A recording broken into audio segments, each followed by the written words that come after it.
వస్తుంది. నమస్కారం అండి. పత్రిక గారికి నమస్కారం సార్. నమస్కారం. బాగున్నారా?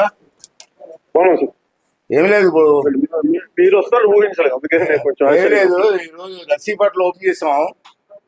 మీరు తీసుకున్న నిర్ణయానికి నాకు కూడా చాలా హ్యాపీ ఫీల్ అయ్యాను. అంటే నేను కూడా స్వయంగా వచ్చి ఓపెన్ చేయాలని వచ్చాను సార్. చాలా బాగుంది, మంచి నిర్ణయం తీసుకున్నారు. ఎందుకంటే ఏదైనా అవసరమైతే జిల్లా పరిషత్కి వెళ్ళి కార్యక్రమం చేసుకునే పరిస్థితి ఉంది. ఇది ఈరోజు అక్కడికి వెళ్లకుండా సుమారు 77 ప్రాంతాల్లో ఏర్పాటు చేసి ప్రజలకి వాళ్ళ సమస్యలు చెప్పుకోవడానికి, పరిష్కారం చేయడానికి మంచి అవకాశం ఇచ్చారు సార్. చాలా థ్యాంక్స్ సార్. నేను చాలా ధన్యవాదాలు తెలియజేస్తున్నాను. యాజ్ అ స్పీకర్గా మీరు చేసిన నిర్ణయానికి చాలా థ్యాంక్స్ అండి. అలాగే అధికారులు కూడా ప్రమోషన్స్ ఎప్పటి నుంచో పంచాయతీరాజ్లో బీడీఓస్ ఉన్నప్పుడు, సమితులు ఉన్నప్పుడు ప్రమోషన్లు వచ్చాయి సార్. అప్పటి నుంచి ప్రమోషన్లే లేవు. మళ్ళీ మీ దయ వల్ల, మీ చొరవ వల్ల ప్రమోషన్లు వచ్చాయి. అధికారులు అంతా చాలా హ్యాపీగా ఉన్నారు sir. One more issue sir. ఇప్పుడు మనకి రామనారాయణ రెడ్డి గారు శాశ్వతమైన బిల్డింగ్ కట్టమని చెప్పారు సార్. చాలా బాగుంటుంది సార్. ఒకటే మోడల్ కడితే బాగుంటుంది.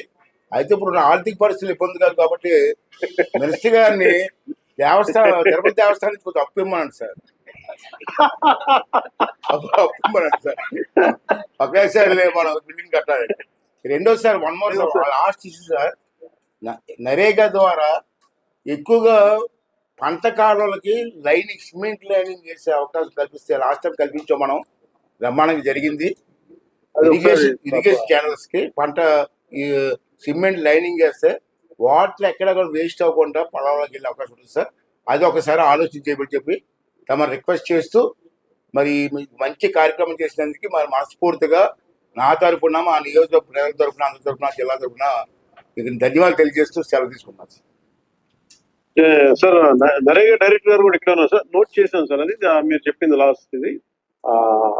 Will look into it sir. Will possible almost explore చేయమని చెప్పారు సార్ ఆల్రెడీ. ఓకే అండి. Will take it far. Thank you.